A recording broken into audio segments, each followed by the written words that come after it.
سوال، مکہ مکرمہ میں خانہ کعبہ کے بعد سب سے افضل جگہ کون سی؟ جواب، شیعہ اور سنی تمام علماء کا کہنا ہے حضرت خدیجہ کا گھر۔ پاکستان گورنمنٹ 85 تک کتاب دیتی تھی، اس میں لکھا تھا حضرت خدیجہ کا گھر کعبے کے بعد افضل ترین جگہ، لیکن 85 تک یہ گھر تھا، پھر یہ توڑا گیا، صحن بنایا گیا، جگہ تقریباً یہ پول تھی۔ اگر کوئی کہے کہ مولانا آپ کو کیسے پتا، اس لیے کہ کم سے کم 15 سے 20 دفعہ اس گھر میں ہم لوگ گئے تھے، شروع کے سارے قافلے جاتے تھے۔ یہ گھر اتنا جملہ کافی ہے کہ حضرت خدیجہ کا گھر ہے۔ مگر ذرا یاد دلانے کے لیے، جہاد کی پہاڑیاں جو میرے الٹے ہاتھ کی طرف ہیں آپ کے سامنے، یہاں رسول خدا شادی تک رہے۔ جب جناب خدیجہ سے شادی ہو گئی تو حضرت رسول خدا اس گھر میں آ گئے، اور یہ بالکل سیدھ ہے جو شام سے قافلے آتے ہیں۔ اسی گھر کی چھت سے جناب خدیجہ نے تجارتی قافلے کو دیکھا، اور حضرت خدیجہ کا گھر رسول اللہ کے گھر اور حرم کے بیچ میں پڑ رہا۔ رسول تجارتی قافلے سے پہلے کی بات، جب اپنے گھر سے حرم جاتے ہیں خدیجہ طاہرہ کے گھر کے سامنے سے گزرتے ہیں، شادی سے سالوں پہلے کی بات، اور حضرت خدیجہ رسول کو دیکھتی۔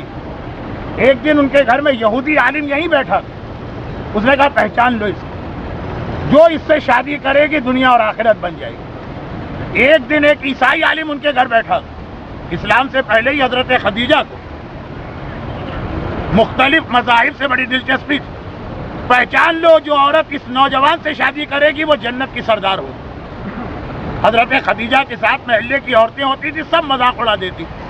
حضرت خدیجہ وہاں سے رسول سے متاثر ہوئی، پھر تجارتی قافلے کا واقعہ پیش آیا، شادی کا پیام دیا، شادی ہوئی۔ رسول خدا اپنے گھر سے نکل کے یہاں آ گئے اور 28 سال اس گھر میں رہے، جہاں پہ یہ الیکٹرک پول۔ آپ کو بعد میں جنت المالا تو میں اتنی دفعہ کہہ چکا ہوں، پھر بھی لوگ کم جائیں، یا تو آپ ہر دوسرے دن آ سکتی، ہر دوسرے دن آ سکتے۔ 28 سال رسول خدا اسی گھر میں رہے۔ مولائے کائنات کی ولادت جو خانہ کعبہ میں ہوئی، وہاں سے رسول مولا کو یہاں لے کر آئے، اپنے گھر میں، حضرت ابو طالب کے گھر میں نہیں۔ اسی گھر میں جناب خدیجہ کے یہاں ان کا بیٹا قاسم پیدا ہوا، اور اسی گھر میں قاسم نے انتقال کیا اور اس کو دفن کیا جنت المالا، اور اسی گھر میں جناب خدیجہ انتقال کر گئی، اور یہی راستہ جس سے ہم چلے تھے، رسول خدا مولا کے ساتھ یہ میت لے کے وہاں تک گئے جنت المالا، اسی گھر میں، اور واپس اسی گھر میں آ کے رہے، یہیں سے قبرستان جاتے تھے۔ اور اسی گھر میں دو اور بڑے اہم واقعات پیش آئے۔ مولا کی ولادت خانہ کعبہ میں ہوئی، شہزادی کی ولادت کہاں ہوئی؟ اس گھر۔ وہ اللہ کا گھر ہے جہاں علی پیدا ہوئے، یہ رسول کا گھر ہے جہاں فاطمہ پیدا ہوئی۔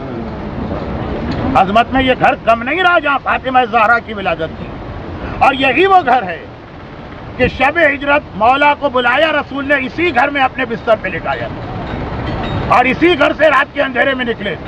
کفار مکہ کھڑے ہیں، پیغمبر سورہ یاسین کی آیت کی تلاوت کرتے ہوئے اور مٹھی ان کے اوپر چھڑکتے ہوئے ان کے درمیان سے نکل کے گئے۔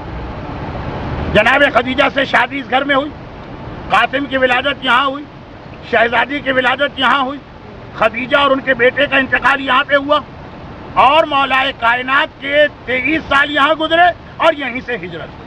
برحمتك يا أرحم الراحمين وصلى الله على محمد وآله الطاهرين